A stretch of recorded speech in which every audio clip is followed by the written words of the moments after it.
is Adrianne and I'm an addict. And the only thing that comes to mind right now is that the lie is dead, we do recover.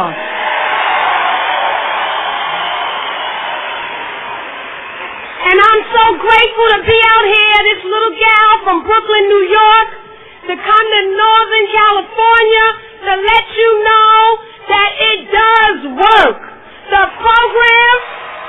program of Narcotics Anonymous is the program to be in if you say you're an addict and you're looking for a recovery. I'd like to thank the committee and all the other members that had a part in me coming out here to share my experience, strength, and hope. But I'd like to thank my higher power because I know it was through him and it was made possible for me to come into this fellowship, for me to come out here to Northern California to carry the message. And the message that I'm carrying is the message of hope, the message of love, and the message of that once you hear this message, you don't have to turn around no more.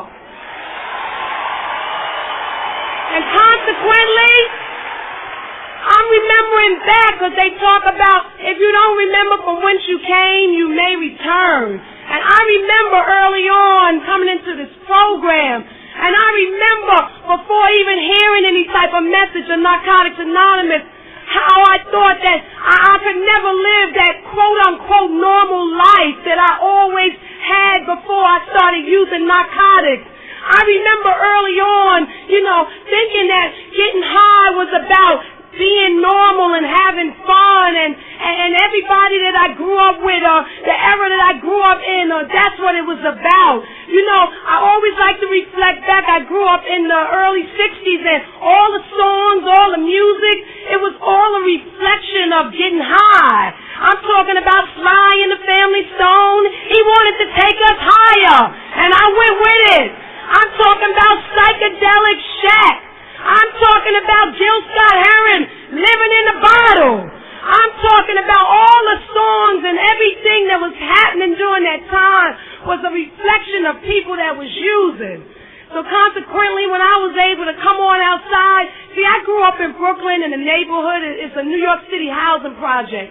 And consequently, my mother, she did the best she could. She raised 5 children alone and so forth. And, she was busy trying to make sure that she could feed and clothe us. And she had no idea of any information about a disease. And she knew nothing about what would happen. And once I left outside those doors, because all my life I was looking for something to make me whole.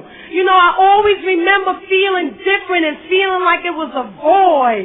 So consequently, when I was let outside those doors and, they was out there having fun, and I already shared the error it was, it was just waiting for me, my first drug, alcohol.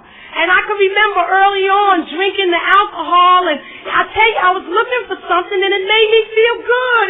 It filled up the void. It felt warm. It was soothing.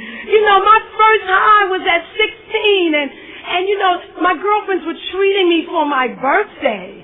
So consequently, we got Coke 45, and, we drank it and smoked cigarettes, and during that time, we used to take the cigarette smoke and put the ashes in the beer, because somebody said it gets you higher. So consequently, I realize now I was always looking to get higher without understanding what that meant.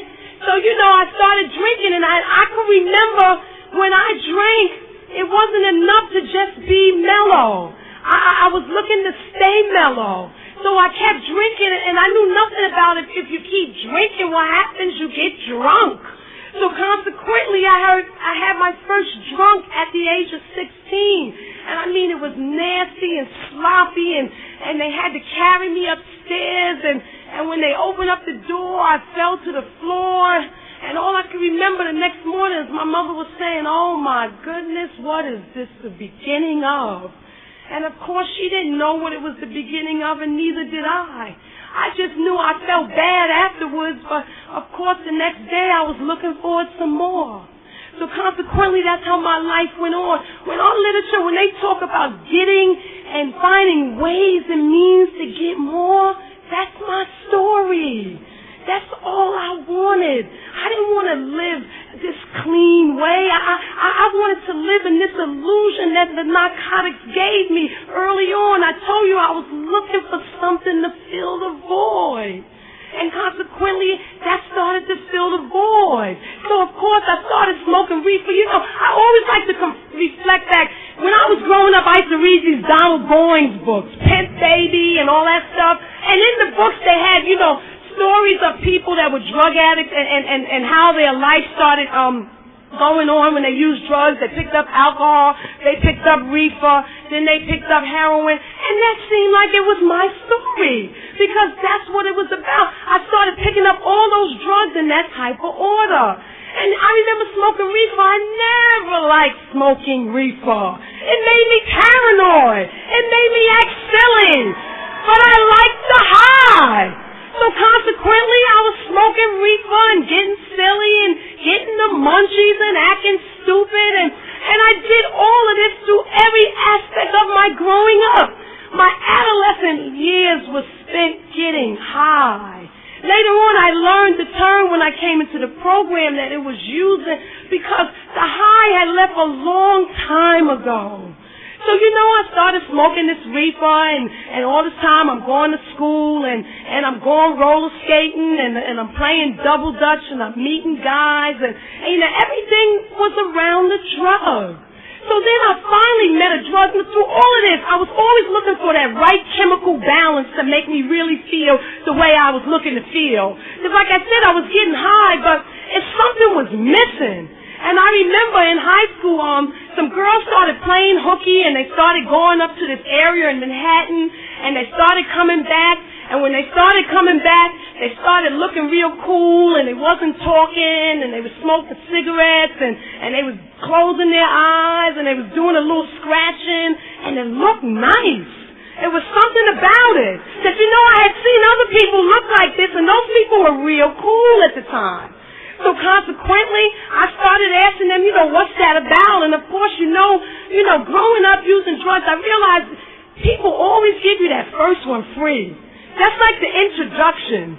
So consequently, they introduced it to me, and they were sniffing it up their nose, and of course, my body rejected it immediately. See, the body already knew that it was poison coming into my system, but my mind told me that it was something that was going to get me right. So consequently, I started sniffing it even after the first time of throwing up and feeling all woozy and saying, oh, I'm not going to do that again. Oh, no, I'll drink alcohol and smoke reefer, but no, the heroin, no, that's not for me. But I realized that the progression of this disease moves on. Everything that I said that I wouldn't do, I wind up doing it. And so consequently, I started sniffing heroin. Through all of this, I have to share. I'm going to school. I'm dating guys. I'm doing things, but I'm doing them under the influence. So consequently, I realized since I've gotten clean that there was nothing I experienced because I stayed high for many years. So what happened was I started sniffing it, and then, of course, you know, they introduced needles and said, yeah, if you start to shoot it, you feel it faster. So that's what I did. I went through the skin popping era, and skin popping, oh, my God, if you've ever experienced it, you know what happens. You get all lumpy and dumpy. So consequently, I started looking for spots on my body that had a lot of fat. So, of course, you know, I had a behind. And you know, I started sticking needles in the booty, getting lumps on the booty, and then couldn't sit down. But I was getting high. I was getting nice. It was feeling warm. It was something about that narcotic. When it got introduced into my system, they talk about the euphoria. They talk about that feeling of being warm. I was looking for that feeling. And when I did this drug, I said, oh my God, this is what it's all about. This is it, I've arrived. Something about that narcotic, it took away fear. Something about that narcotic, it took away pain. Something about that narcotic, it made me feel, you know, I always didn't like how I looked, right? I always didn't like my size. I was flat-chested. I had a big ass. I had a big forehead. All these things I saw that wasn't cool about myself. But when I did that heroin, oh, I looked like a model. I sound like a model. I was 10 feet tall. I was talking shit. I wasn't scared of nobody. Every time they got inside of me, I was like, where are they? Come on with it. And there was something about it. That particular narcotic, it made me think I was very intelligent. So, of course, I used to like to do it when I went to school. And, all this time I'm going to school, I'm living at home, I'm dating guys. All this stuff is happening. And see, I'm doing it recreationally. It wasn't like a major part of my life at this time. It was something, it was a little something we did on the weekend. And during that time, guess what? It was $2. So I could get up $2. So consequently, it wasn't like I had to go steal or take anything from anybody. My mother was giving me $1 car fare or, lunch money, and we would get together and we called them deuce bags at the time, and it'd be 2 or 3 of us on them, and, it was a cheap high, but it was a long high. So what happened was all this time, I didn't know nothing about progression. I didn't know nothing about a disease. I tell you, I thought I was having fun. So this went on for many years, and, I went through a whole era in the 70s where I put down the heroin and I picked up methadone because that was something that had come into the neighborhood at the time. And at the time that methadone came into my area, it came in the form, it wasn't liquid methadone, it came in the biscuit form. And I always had what they call a Kool-Aid system, meaning that it didn't take a lot of narcotics to get me high. And the people I used to use with, they hated it because, I'd have a little bit and I'd be all fired up and I'd go into my Dr. Jekyll, Mr. Hyde. Because like I said, I wasn't a bad person, but when I got that narcotic in me, I was definitely a different person. All these other characteristics started coming out. I was bolder, I was badder, and I was risking to do anything and everything. So when I got introduced to the methadone after putting down the heroin, I started taking a lot of pills. I got introduced to Tubanols, the Secanols, and I started going out to these discotheques. And during the time I was going to this discotheque, they were taking a lot of psychedelics. And during that time, we come into this particular discotheque, and when you hung up your coat, they gave you a quarter tab of acid. So I was there every weekend. And then consequently, after the quarter tab of acid, like around 2 o'clock in the morning, I'd take my Secanols. Because I was always looking for the right chemical imbalance. I told you, I liked the narcotic that was more like a sedative. So when I was on these real up highs, I always looked for something to mellow with it to bring me down. So this went on for many years, and meanwhile, the progression is building up. Meanwhile, I've learned since I've been into this program that it's a physical, mental, and spiritual ailment. So consequently, all these areas were being affected in my life, and I didn't know. I was blinded by the light. So consequently, I kept going on this way. And like I said, I was still functioning. I wasn't a functional addict. I heard a friend of mine share that today. I don't believe in that term. How could you be a functional addict? That's like a double negative or some shit. It don't go right. You can't function when you're an addict using. That ain't functioning. I was doing a couple of things, but that wasn't functioning. So consequently, I'm doing all this stuff. I graduate high school. I'm using on the weekend. I'm using every other day. I go to college. I'm using all through college. I didn't hear much while I was in there. I got introduced to speed while I was in college. I went on a whole trip with doing speed and so forth. Meanwhile, progression is building up. I'm physically breaking down and I don't even know it. I'm mentally losing brain cells and I don't even know it. I'm being spiritually bankrupt and I don't even know it. But I'm continuing on this path. I can't stop myself. I'm caught up. And meanwhile I'm caught up, a lot of stuff is happening around me and I can't even see it. I'm blinded. So I miss many years of growing up. I miss many years of feeling what humans feel. And consequently, I'm meeting people. I met the man that's in my life today. And the way I met him through a high. I met him at a dormitory party, and I pulled out a joint, and I prided myself on being a concierge of marijuana. And you ever met those people? They could tell you if it's Panama Red or the Gunji. And I was a bullshitter. Oh my God, I didn't know what the fuck he was. I just smoked it. But when I met him, I wanted to impress him. And guess what? He fell for it. I pulled it out and I said, oh, this is the red? And he said, oh, wow, I like you. And that was the beginning of a wonderful, mad relationship. Because the relationship was based on drugs. See, you can't relate to anything when you're using narcotics. Because the relationship is with the narcotic. So even though I was meeting people and I was going places and I was doing things, it wasn't real. It wasn't real because I was caught up in the grips. I was involved in something that was bigger than myself.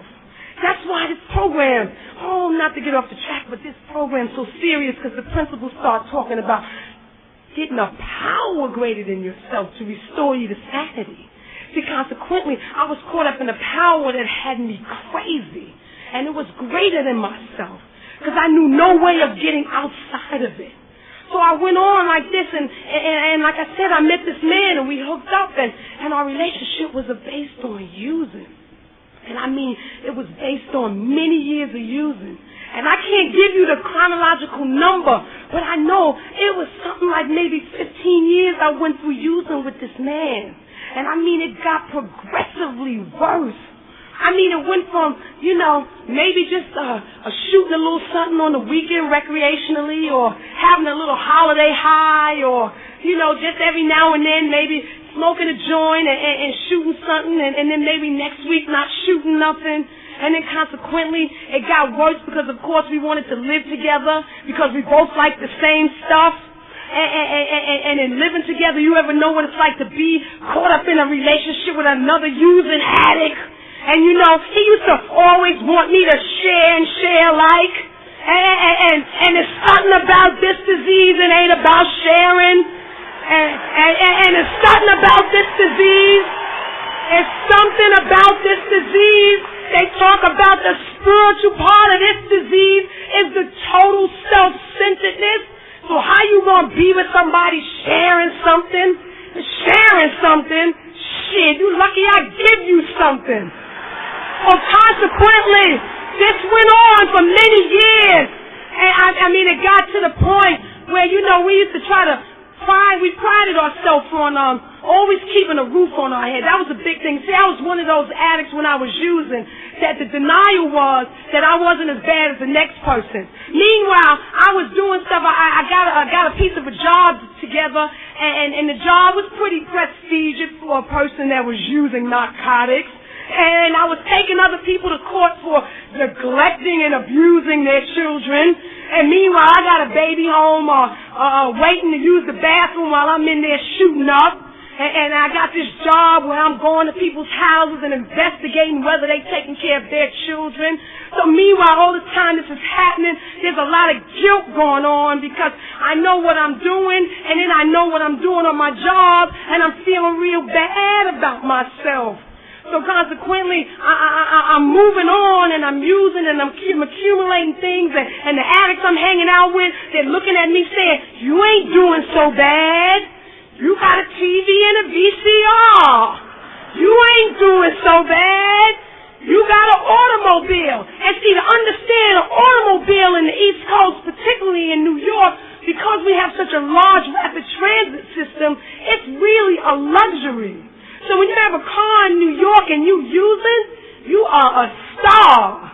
Because you gather up addicts in your car and you take them to spots that they don't want to go to on the train and then you bring them back and then you get high in your car. Your car becomes your life when you're out there using. And that's what happened with me and this guy. We had an automobile and we would get high in this car and we'd gather people up and take them places. And, of course, they would feed into the denial by saying, you're not that bad. And then at one point during the height of our addiction, we had 2 automobiles. Ooh, man. And guess what, y'all? I don't even drive. And we had 2 automobiles. So you know what happened to the second one? It was one Sunday morning, and we feeling kind of ill, and we see that car sitting out there, and it's like, well, baby, we don't need that anyway. And, you know, I said, why don't we get rid of it? And I remembered one night staying up late, because that was another thing I did when I was using. I did not sleep because I wasn't missing that high. I'd get high, you wouldn't put me to sleep. Are you crazy? I nodded all night with the TV on. And so consequently, one night through one of my nods and the cigarette burning the sheet, I saw a commercial that said car cash. So I said, car cash? So one Sunday morning when we was kind of ill and wasn't no money around and couldn't lie no more to family members about one of the crises that addicts always have, I said, baby, let's go to car cash and get some money for that car. So we drove up there. And we bought the automobile, and of course, you know, in my mind, I'm grandiose. This is a 74 Super Beetle in fucked up condition, got a screwdriver, some shit holding up the back seat, keeping up a lot of noise. The car's in bad shape, but we going to sell it. And I'm thinking to myself, we're going to get about $200. Ooh, we're going to have a good time this Sunday. We're going to get some coke and dope and come back home and relax and, you know, shoot the breeze. And we get up there and the people see this car and they look at us and they look at each other and they say, are you serious? And, you know, of course, we dead serious and I'm running the show because I was the spokesperson. And what happened was they said, well, we'll give you $50. And, you know, they said, you want to negotiate about it? I said, negotiate? Give us that $50 so we could get on out of here. So consequently, gave us $50 for an automobile and spent half that money getting a cab to get back to the cop spot. Because, you know, we couldn't wait after we got that money in our hand. It was like my bowels were breaking and it was like, oh, we got to get off E. And, oh, my God, it was just total insanity when I think of my lifestyle. And then that's when I get grateful that I'm not living like that no more. So wasn't nothing glamorous about that. There wasn't nothing glamorous about my lifestyle. Even the days when I thought things were all right. Even on the days when we get over, I remember times of taking people's checks and forging names, and I had all kinds of schemes, and I'm telling you, I had a job, and I had to live like this. I had a job, and I still had to do illegal things so I could use the way I like to use. So you know I'm feeling bad about myself about right now. I'm feeling bad about who I am. I don't want to feel nothing because I'm caught up. I'm caught up in the grips of an illness that's chronic. I'm caught up in the grips of something that is so baffling, that is so cunning, that there's no answer to it. But the answer was the message of Narcotics Anonymous when I finally heard it. That was the answer. But meanwhile, I don't know any of this. I don't know about people living one day at a time. I don't know anything about if you don't pick it up, you can't get high. That doesn't make sense to me. The people I'm using with, they telling me how to detox every now and then when I ask them in them spots. The people I'm using with are people that have swollen hands and big feet and spots on their necks and they smelling all funny because the body is deteriorating. And these people are telling me every now and then when I get sick and tired because somewhere in my heart I knew this wasn't right. I said, God, no, this is not my story. Let's stop the stage. No, we gotta write a new script. I'm caught up. Every now and then I'd have a glimpse of sanity where something would say, oh, can somebody help me?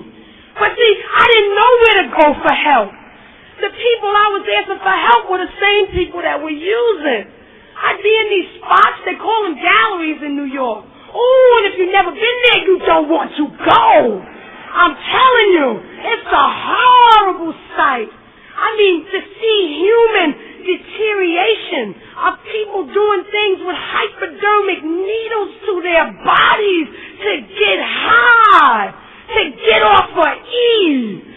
talking about I'd be up in them spots. Sometimes I'd come up there with a white blouse and a skirt on, and I'd be like, hello, how y'all doing? And then when I'd come in, I'd be all like, oh, my God. And then once I start to buy, we call them, I know out here we have different terms for paraphernalia. And I heard y'all call yours an outfit. We called ours jimmies and works and so forth. And what happened, I would go into these spots to get some work, because when I'd go use, I couldn't wait to get back home. I'm talking about progression. I'd go in these spots on my lunch hour, and I'd be all flitty, and then once I get high, I would be in there passing out tissue and passing out water and speaking to people, and they'd be telling me to shut up, because there was something about people that shoot cocaine and dope, they want silence. There was something about that cocaine that you want to hear the bells, you don't want to hear nobody's mouth. And once I got in there and I got high, you couldn't shut me up, because there was something about that drug that just had me going. I'd clean up, I'd straighten up, I'd take care of all my affairs. But what happened? But what happened was, like I said, I was getting a glimpse every now and then. I'd ask these people, I'd say, well, how do you kick this? Because, I want to get off this heroin. I didn't want to be clean. I just wanted to stop with the hypodermic needle. So I would ask these people, and of course, the addicts that are using, they're very smart. They know a lot. They know a lot, but they can't, know anything about their own lives. But they could tell me, well, to drink alcohol and smoke reefer, lock myself in a room and have a lot of sex, and in 3 days I'd be cured. And you know what? I used to believe them and I'd follow their suggestions. But guess what? It never worked. And I followed many suggestions after that. It was somewhere in my using that I started on this journey because I wanted to stop using. And so consequently, I'd start asking people, and I would start going places, and I started trying to go to church with my mother. And when I'd go to church with her, one of my motives for going to church with her was that my mother used to keep a lot of change in a room in one of her, in her house. And when I'd come back from church, she'd be relaxed with me, and she'd let me go in this room when I'd gather up some change to get high. So that was my motive for going to church with her, but I did think there was something going to work in that church.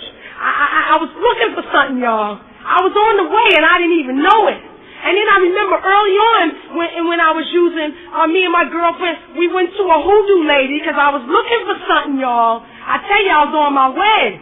And we went to this woman, and she burned candles and paper bags and said a whole bunch of shit and woo-woo-woo and wah-wah-wah. And all I remember was when me and my girlfriend left there, I looked at her, I said, when are we going to get one? Because that didn't work. But I was on my way, y'all. And I realized today, through this process of recovery, that when you want to change a behavior, it only needs to start with your heart and your willingness. And then what happens is it's something about getting a high power in your life that when you want to change a behavior, that you start to want to do it. And then people start coming in your life and situations start happening. And the next thing you know, you wake up and the behaviors change. So see, this was happening to me even though I was using. And so I kept looking for things, and I can tell you, one of the things I love about this program is that the therapeutic value of the way we write our steps. Because when I was out there using, like I said, I was one of these smart addicts. I went to college, took me 7 years to get a 4-year degree, but I was there. But consequently, I would read a lot. And I used to go to the library and pick up books. And one particular book I picked up one time was by this guy, Dr. Green, and he was talking about how to use narcotics in the right way, how to stop. And he was talking about when you stop using drugs, you got to go buy all these vitamins and gradually stop the cocaine intake. I remember underlining that. Gradually stop the cocaine intake. So that didn't mean to completely stop. It was like, well, if you're shooting a couple of bags, break it down to maybe a half a bag or whatever. And so, like I said, I was constantly on my way. So one particular night, and this was like 3 months before I heard the message of Narcotics Anonymous, I was getting high, and I had a very difficult time finding veins near the end of my using. And so what happened was I used to use hypodermic needles and pulses. And if anybody knows anything about the insanity of using a hype in a pulse and how what you're doing to your body, and that if the wrong color blood comes up, you can almost damn near kill yourself. But I was so daring, and I was so caught up in getting these narcotics in my system, that didn't even matter. So I couldn't find veins. I started finding pulses in my groin. And it was one night in particular, I had been sticking myself, and I was feeling really low, y'all. I was feeling really bad. So I was sitting in my apartment, and I said, I want to stop this. And I got out a piece of paper, and I started writing some things I wanted to change in my life. And in writing these things on a piece of paper, I named it my life goals. And I had all these other things that were priority, a bigger house, more money, a better relationship with my husband, a better relationship with my children. Because I forgot to mention, doing all of this, I'd get pregnant. And I have 2 children, and I use with both of my children. This disease don't discriminate. It knew nothing about being what? It almost seemed like when I was pregnant, it was like the baby wanted more. I had a big habit when I was using. So consequently, when I started writing my life goals, for some reason or another, I put at the top of the page, live drug-free. Now, I knew nothing about what I was writing. I knew nothing about living drug-free. I didn't know people that was clean. That's not what I didn't think I meant that. I thought I meant just put down that hypodermic needle. But I put it at the top of my piece of paper. And it was something about when I wrote that paper, and I have that paper to this day. Because it's a reminder. It's a reminder I need it. I need to keep that. And I wrote this down, and it was somewhere around 3 months after I wrote this that my life started to change. Like I said, I used with my husband, and he was constantly seeking help in his own way. But when he would go talk about he had a problem, he would never talk about his problem. He'd talk about, it's really my wife. So consequently, what happened was the people he went to speak with at this one particular time, was he had gone on numerous occasions. And another thing, when he would go, he'd always talk about he really drank a lot of alcohol. And he'd have big black tracks on his hands talking about, I can't put down the beer. And then he would talk about, my wife, she really makes it bad. But this one particular time, they wanted to see me. And I'll never forget the day I walked into this man's office. And I never forget that I was high when I went into his office and I had drugs on me. But it was for the first time in my life that I was able to be confronted with the fact that I had a problem. It was the first time in my life that I was able to expose that something wasn't correct. It was the first time in my life I was open for a suggestion. And in being open for that suggestion, he talked about going away for a couple of days. He talked about after going away, after you'd have to make some meetings. And I'm sitting there and I'm shaking my head and I'm feeling real bad because I want help around now. It's like I want help. This is not going to get it. I'm like 100 pounds. I'm like complexion totally different because narcotics change your whole complexion. It changed the texture of your hair, the texture of your nails, the texture of your skin. It changes everything about you. And consequently, I sat in this man's office and I was willing to share my story right then and there because I was ready to go. And in being ready to go, I realized at that point I became honest. They talk about the principles of honesty, open-mindedness, and willingness. I was there. And from that point on, I went into this detox, and it was the first time in my life I had ever gone away like that. It was the first time in my life I was confronted with the fact that maybe, just maybe you got a problem, girl. Just maybe you need to get off the streets and get a rest. Just maybe these people could tell you something. Just maybe you could start changing your life again. Just maybe you could get normal. Just maybe I had an inkling of hope. I saw the light. I saw a little light out there. I saw something, and I was willing. And I heard people come up and bring a message. And I heard people come up and talk about, you don't have to live like that no more.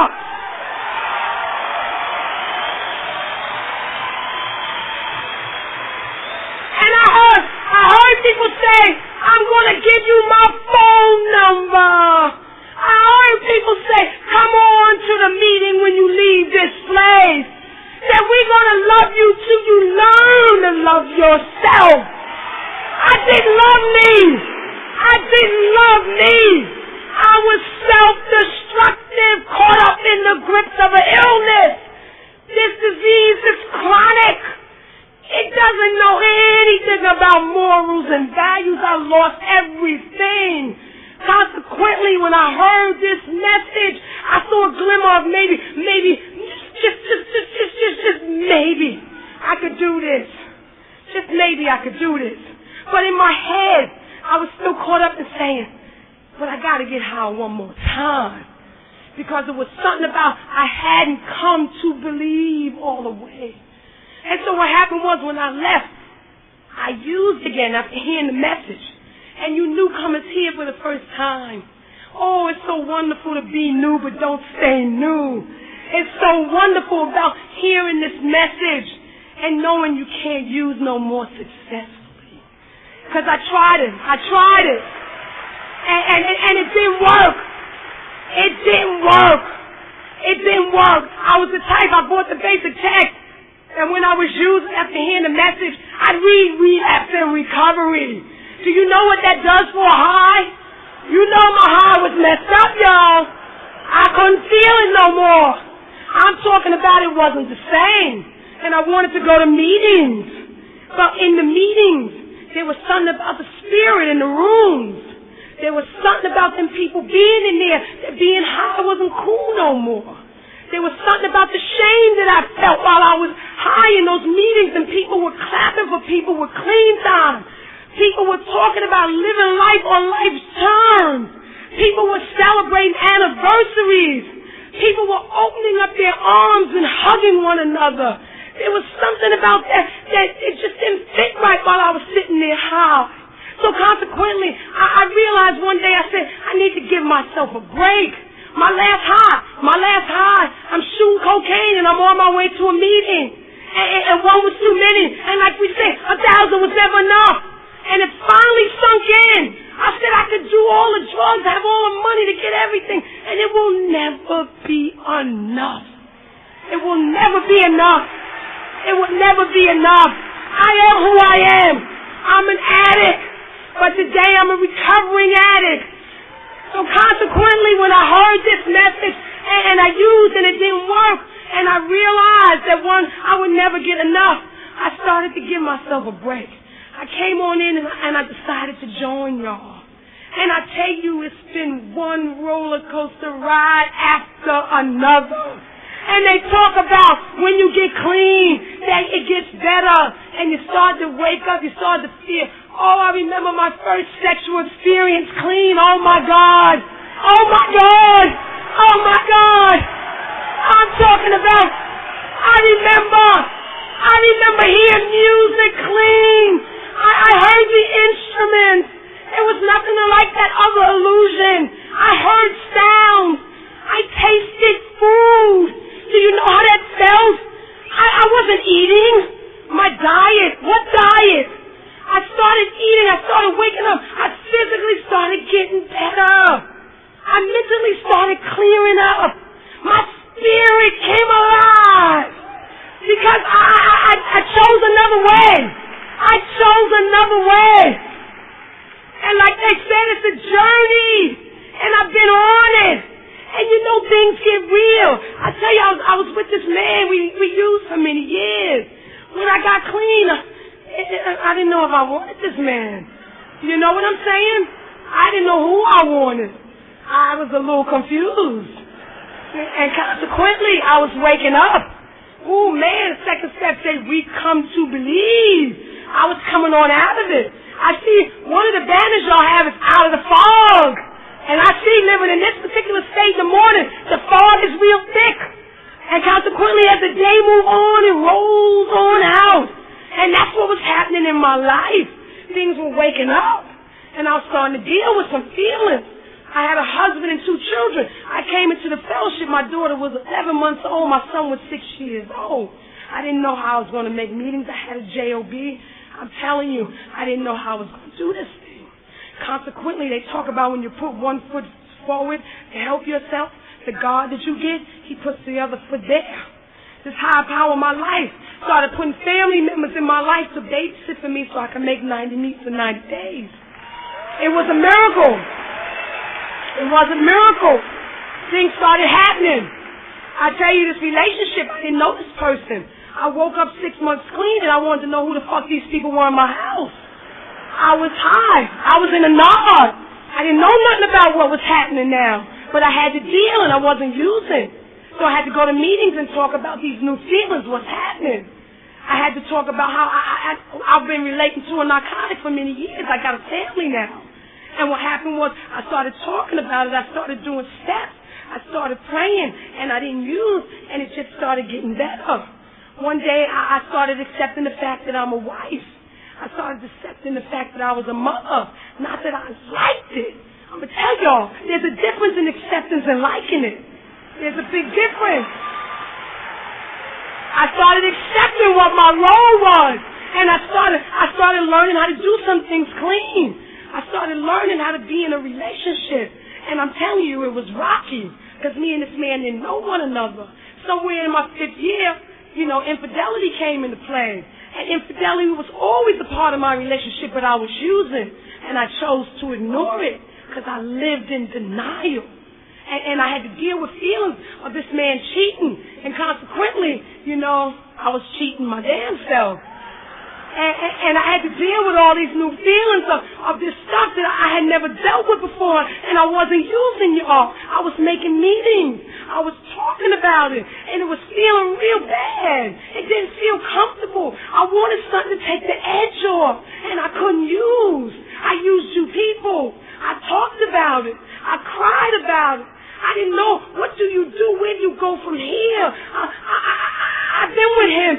What's going on? How do we work this thing out?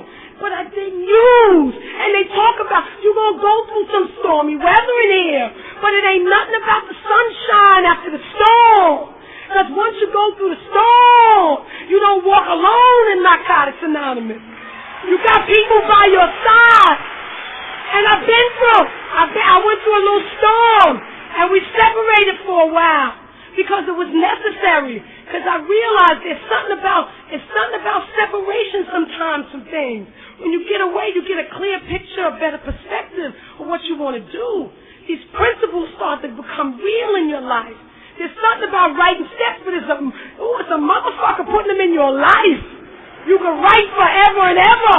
But I'm talking about taking the words off the page and putting it in your existence and living what them words are saying. That's a little different, y'all.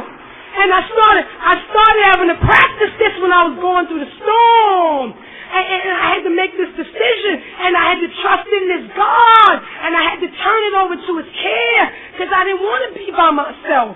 I didn't want to be by myself raising 2 children.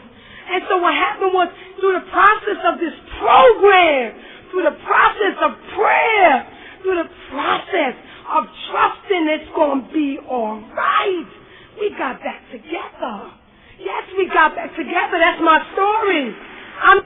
Everyone. That was my destiny. That was my fate. We got back together through all of this, but that wasn't over. Life on life terms for a recovering person is not easy. And that's why when I come on out here and see this wonderful northern region of people that are looking for love, that are looking for hope, that are looking for a new way of life, it rejuvenates me. It lets me know that we do recover. Together. Together in unity. No matter what happens, we do recover. And like I said, that was just one aspect of things that were happening to me. I tell you, I abused myself physically. So consequently, I go through physical changes in this process of recovery. I remember this is threefold disease. And consequently, every area was affected. So in recovery, every area has to be worked on. And what's happening for me now is that I'm working on this physical thing. But I'm not neglecting the mental. I'm not neglecting the spiritual. But where I'm at right now is that took me 7 years to get a physical. Newcomers, they talk about get a physical. I couldn't face a physical in early recovery. I was too ridden with fear. I was too ridden with shame. Or when I walk into that doctor's office and they talk about taking blood from me and they can't find a vein, I was too ridden with fear. So consequently, 7 years I did my first physical and I had to go back for results. And I was really scared. And things were all right, but things weren't all right because I did damage out there. And when I say they weren't all right, that means that I can't forget I used narcotics for many, many years. So even though I'm in this process of recovery, I'm in the process of healing also. So consequently, I'm learning to take a physical every now and then. And every time I go in for that physical, I'm ridden with fear, I'm ridden with shame because, I look pretty clean today. I've cleaned myself up. And when I go in there and they roll up a sleeve and they can't get a vein, they start looking at me funny. And when they start looking at me funny, my image just gets this big. My ego tells me, oh, motherfucker. They know. But you know, right? It's all right that they know. Because what they know, I'm not doing no more. What they know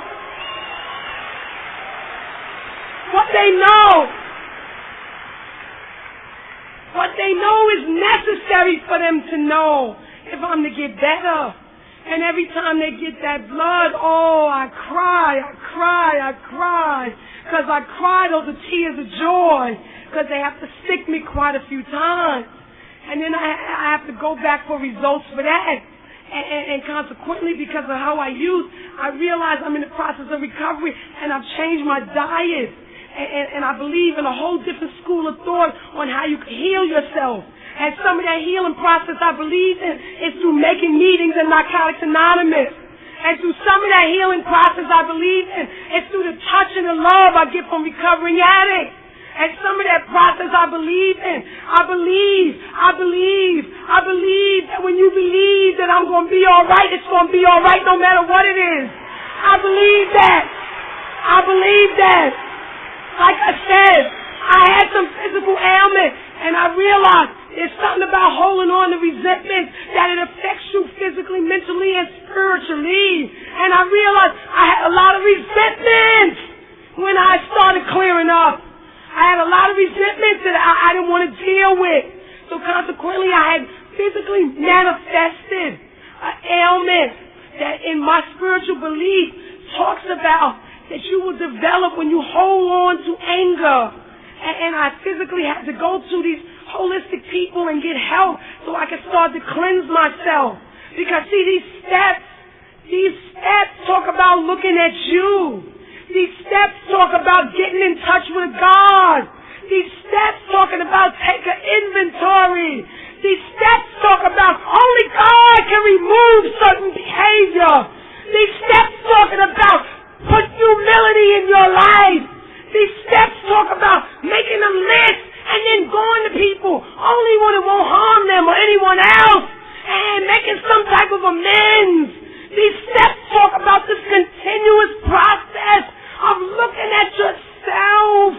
These steps talk about seeking through prayer and meditation to improve contact with a God. And then these steps talk about a spiritual awakening as a result of these steps and how you practice. Oh God, I practiced so many negative ways for so many years. And today these steps talk about practicing principles in all my affairs. And they talk about you can't keep it unless you give it away. And I'm giving it away, y'all. I'm giving it away. Because I want to keep it.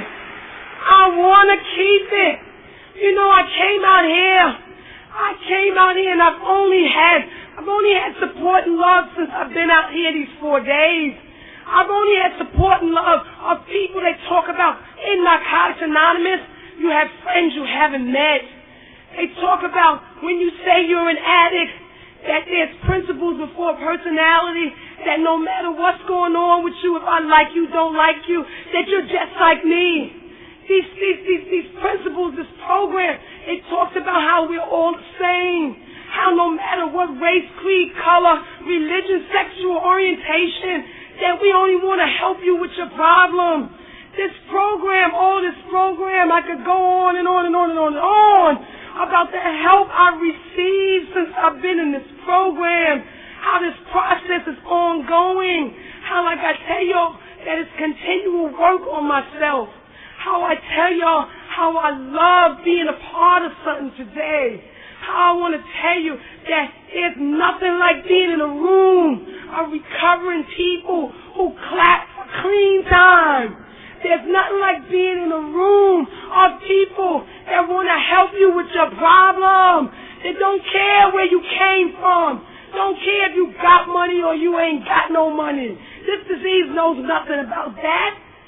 I'm in a room of people that want to do something about themselves. I'm connected to something today. I'm in a big connection. That's what it is. Together in unity, I'm in a connection of a wonderful collective body of people that are trying to change the attitude of the universe because we're not using. I'm in a productive organization today. I'm in it. It's Narcotics Anonymous. I'm in it. And I'm so happy. And I'm so grateful that I'm not back where I used to be 8 years ago. That no matter what's going on, no matter what's happening, like I said, it gets shaky in here. You deal with relationships, you deal with physical ailments. In the area I live in, a lot of the addicts, they're dying. And they're dying as a result of another disease that they're living with clean one day at a time.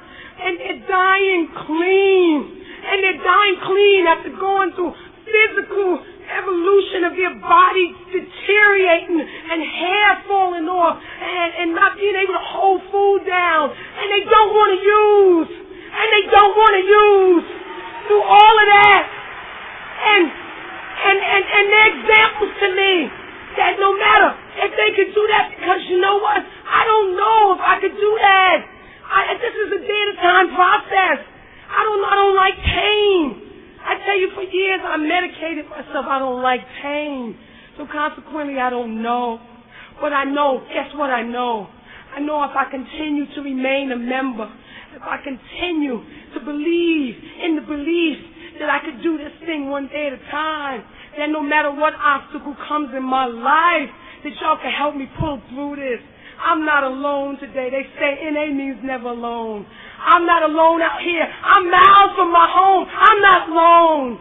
I'm not alone when I look up there. I can't see you. Y'all are anonymous to me up here. Because it's real, real dark.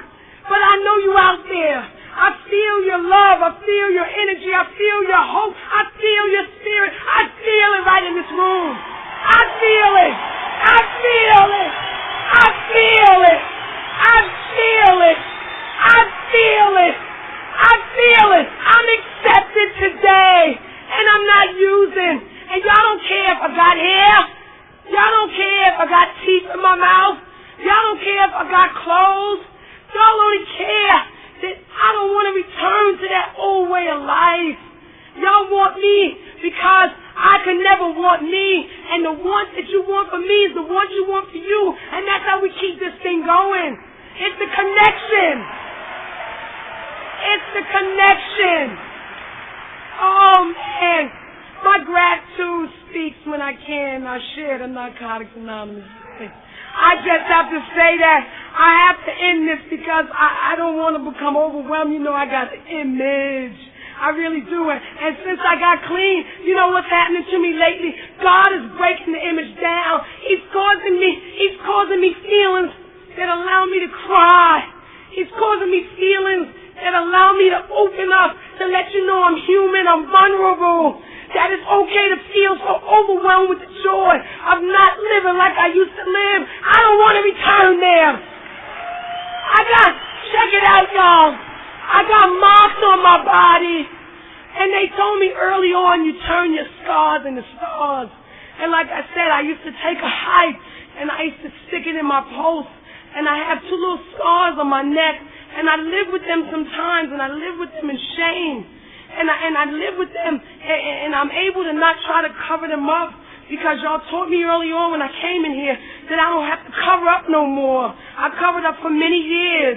So consequently, I live with the shame of when the regular Joe Blows start to looking in that direction. And I feel kind of bad, but I've learned that I don't have to feel bad and beat myself no more, because I'm not doing it today. I don't have to feel bad that that was part of my past, and my present is not about that. I don't have to feel bad that I don't have to go back there no more. I don't have to feel bad that I'm not sticking no spike in my body no more. I don't have to feel bad because y'all have given me the love and support to know that it's okay, Adrianne, that that's all right. Yeah, you've been there, but you ain't got to move there no more. And see, that's only because I'm able to expose that particular part of me to y'all. See, everything I've done in this process, I've done first in the room. And then I'm able to do it outside the room. So I'm growing up right here with all of y'all. At the age of 30 plus, I'm growing up. I'm growing up. I'm growing up. I'm growing up. And you're growing with me. And I have to share this. I came out here to let you know. I came out here to let y'all know that I love you, because you have loved me and you have brought me back. It is you people out there that have brought me back from the dead.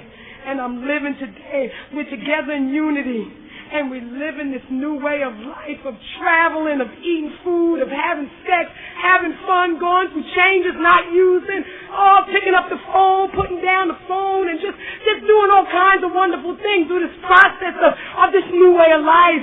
I'm living in the now, y'all.